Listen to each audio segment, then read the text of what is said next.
I'm lying down because I am exhausted. When we are doing deep shadow work, we are bottoming out. We are dropping ourselves right down into the caverns of our soul, of our psyche, the heart of the heart of the heart, like the chamber of the heart's heart. And I've been crying a lot.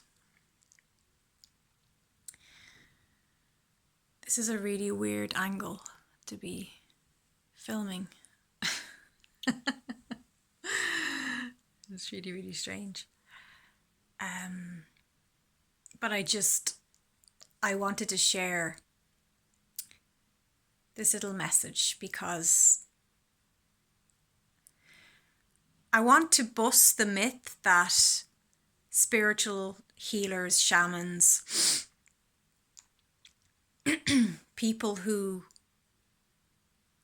give wise counsel, help others, carers, people who hold a space, people who are the strong, sensitive types, that we don't have our own shadow work to do. I have to rest my arm because I'm getting tired. That we're meant to be rays of sunshine all the time and be Tinkerbell in a bottle. We're not that. And we're not supposed to be. And I always have said this. I'm years on YouTube. I am years on YouTube. And I remember doing a video called The Myth of Spiritual Perfection. And that's exactly what it was about. It was about this mythical idea that as people who are awake and people who are conscious, that means, if you're in the 5D, that your life is absolutely paradise all the time. And it's not. My life is certainly, there's lots of beauty in my life. There's lots of freedom. There's lots of artistic expression and certainly spiritual fulfillment and satisfaction. But like everybody else, when you're going through an unraveling, when every few years, like every 7 years, we go through these massive upgrades, massive changes in our lives where we have to make big decisions, we have to extract ourselves from relationships, friendships, family ties, toxic jobs, whatever. And those of us who are highly sensitive, we feel the impact of those gremlins on a deep, deep, visceral level. So I've been investing in so much deep shadow work right now, and I have to change hands. Oh my God, how do people do this? They usually have a stick thing, a selfie stick, which I've never had. The shadow work is so tiring. Like, you wake up tired, you wake up with headaches because you've spent the whole day before crying. Your appetite goes, or you're just all over the place. My point is, this is all normal. And not only is it normal, but it's very expected right now as we are in 2021, and the February energy is unraveling. What do you need to unravel in your life? What are you unraveling? What needs to go? What do you need to walk away from? Who do you need to delete from your experience?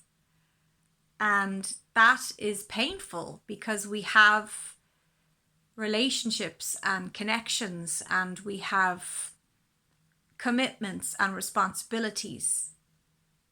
But if you're like me right now and you have the courage, and it was my friend who said this to me today. She said, I'm just so happy you have the courage to go deep into those dark caves and sit there with yourself until the pain is purged and you're able to know that where you are and what you're doing is right. It's right for you. And you're making decisions from your middle eye, from your heart, from your throat chakra, from your solar plexus. You're making decisions that fit your life and your experience and what you want. And you're not under the spell of society, or you're not under the spell of a toxic relationship, or you're not under the spell of what your mother deems you should be doing with your life. So I just wanted to shout out to all my peeps out there who are on their hands and knees, rolling around in the dirt of your soul, which is so fertile, by the way, and is really, really, it's actually a really good place to be. You may not realize that right now, but looking back on this time, we are going to say, wow, that was a fruitful time. Wow, that time was when I defined my next creation, my next manifestation.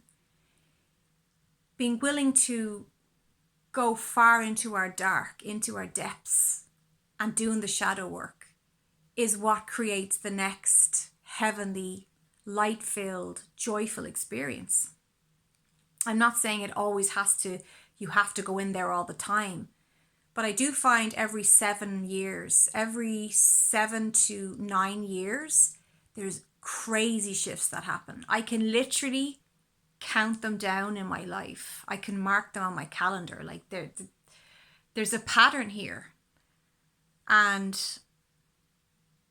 actually, Greg Braden did a documentary about it one time, and it was really like, he's mathematical, he's precise, and he had a formula, and I did it, and I when I actually did the formula, I could not believe the accuracy. And you're able then to predict when your next kind of breakthrough will come. So I'm just taking this time to put myself first. This is my time to value who I am and where I'm going and where I want to be. And valuing myself enough that I've literally told my work, I've told the people that I have responsibilities to, I need a time out right now. I am reevaluating. I am healing and uplifting and upgrading myself on a deep cellular level. So I'm not available right now for anybody but Aveen, and that's okay. And even the act of doing that is saying to the universe, I'm serious about this. This is really happening. Like, I am not joking. I'm not messing around. I'm not just taking an afternoon off to have a hot bath. You know, this is real stuff. This shadow work is serious schooling. And I've done it all my life. It comes naturally to me. But what didn't come naturally was having the boundaries and being able to say, hi, boss, spouse, mother, brother, friend, I'm not going to be available for the next few weeks because I am going deep into my soul's cave and I'm going to do a little retreat with myself. So I'll see you later. Bye-bye. Now I'm able to do that. I'm able to take that time and establish that boundary, because I know it won't work if I'm being constantly interrupted and I'm being constantly asked to give of myself to other people when there's just, as I said, bottomed out. There's nothing. There's an emptiness. But I think that we need to create that emptiness. It's like every so often you need to clean out your bedroom, you need to clean out your house, you need to clean out your drawers, because you don't want to become a hoarder and you don't want to be going around building up all this stuff in your home. It's the same in your energy field. You need to take time to review and to clear out the wardrobes of your soul and say, right, what needs to go? What needs to be put in a black bag and given to a charity shop? That is so necessary. We're really good at doing that stuff with our physical lives. We're good at like getting our hair done when it needs to be, a new style. We're good at changing our wardrobe, getting new clothes when we need to, but we're not so good at looking at our vibration and saying, I need a time out right now. I need to go and tend to my frequency. So if you're doing this right now, which I feel many of you are, I salute you, because you are not alone. We are in this together, sister, brother. And my heart goes out to your heart, and we can send love to each other and know that we are doing the real work. This stuff that we're clearing out is making space for new life and new experiences and new adventures and new loves and new work and new career and new creative expression. So I commend you. That's all I wanted to say. So I'm going to go and get a cup of tea. See you soon.